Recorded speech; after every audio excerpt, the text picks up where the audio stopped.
Nah, langsung saja kita masuk pembahasan yang pertama.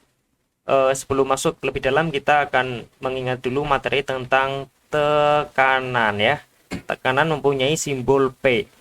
P besar dari kata pressure bahasa Inggrisnya ya. Mungkin masih ada yang ingat. Misalnya di sini saya punya sebuah bidang. Bidang ini mempunyai luas permukaan A ya.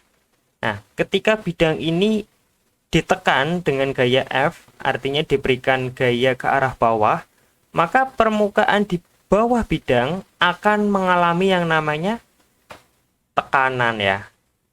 Nah, tekanan ini dirumuskan dengan persamaan P sama dengan F per A. Tentunya masih ingat semua, di mana F adalah gaya dan A-nya adalah luas permukaan bidang.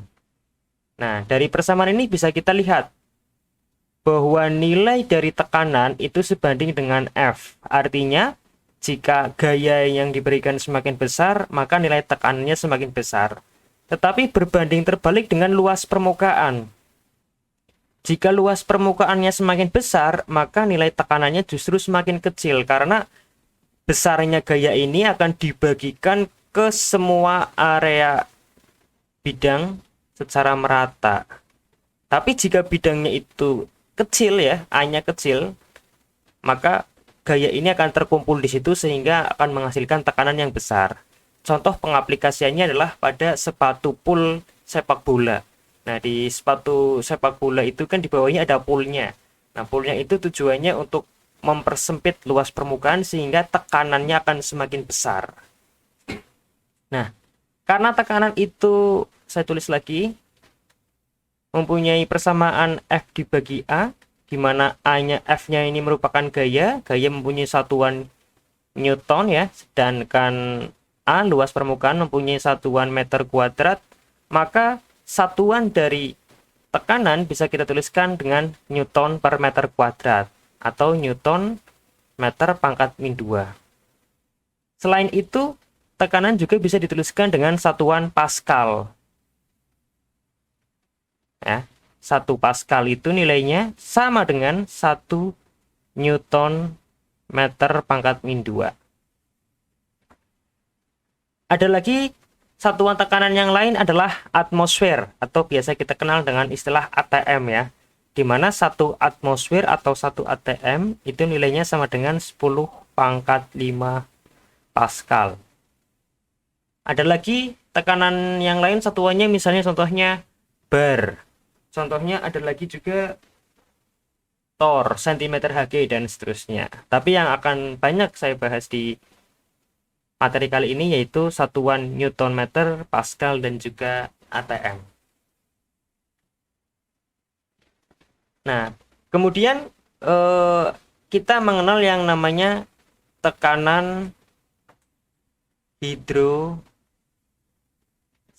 ya, atau biasanya disimpulkan dengan P, kemudian ada H subscript ya di bawahnya ini. Nah, kalau tekanan yang tadi ini gayanya itu dihasilkan karena adanya gaya eksternal, bisa berupa dorongan atau misalnya berupa gaya berat dari benda yang lain. Nah, sedangkan dalam tekanan hidrostatis ini, gaya tekanan itu dihasilkan karena gaya berat dari fluida, gaya berat dari gas, gaya berat dari cair. Nah, gaya zat cair dan juga gas itu kan meskipun masanya sangat kecil, tapi kalau diakumulasi mereka mempunyai massa yang cukup besar. Nah, karena pengaruh gravitasi sehingga dia akan mempunyai sebuah gaya berat. Misalnya contohnya seperti ini. Ini permukaan bumi ya. Saya gambarkan misalnya ini bumi.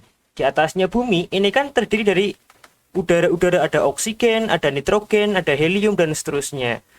Nah, gas-gas ini tersusun sedemikian rupa di mana yang paling dekat dengan permukaan kita di sini adalah gas yang paling berat, yaitu oksigen ya. Untung saja oksigen itu cukup berat sehingga dia itu akan berada di paling bawah sendiri. Sedangkan lapisan keduanya ada jenis-jenis gas yang lain, ada nitrogen, kemudian ada helium, dan seterusnya. Jadi semakin berat dari gas itu, maka dia akan semakin berada di paling bawah karena pengaruh gravitasi bumi. Yaitu massa yang paling besar, pasti dia akan mendapatkan gaya berat yang lebih besar pula.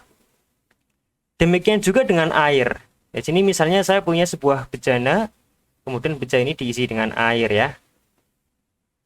Maka di bawah permukaan air, misalnya saya ambil di sini ada titik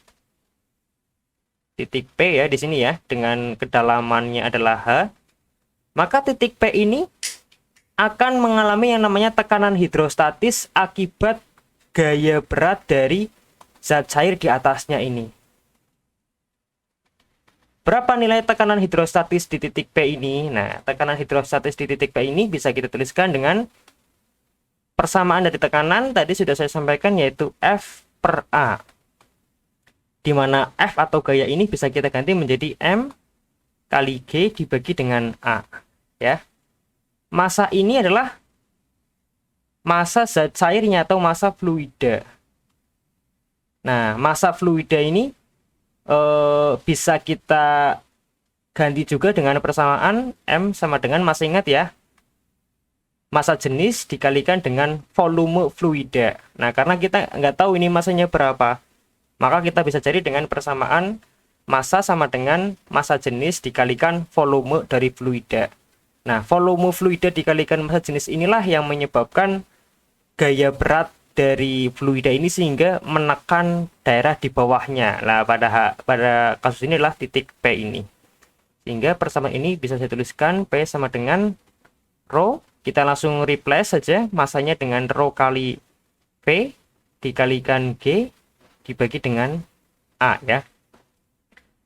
Perlu kalian ketahui juga bahwa V volume ini juga dihasilkan dari persamaan A dikalikan H ya. Luas permukaan dikalikan dengan ketinggian, maka akan menghasilkan besaran volume. Kita ganti volumenya dengan A dikalikan H. Sehingga persamaan ini menjadi rho A kali H dikalikan G dibagi dengan A lagi. Nah, di atas ada A, di bawah ada A, maka kita bisa coret. Sehingga tekanan di P ini di bawah permukaan zat cair akan mempunyai nilai tekanan hidrostatis rho G H ya. Ingat-ingat, inilah persamaan tekanan hidrostatis, yaitu tekanan yang disebabkan karena adanya gaya berat dari zat cair di atasnya.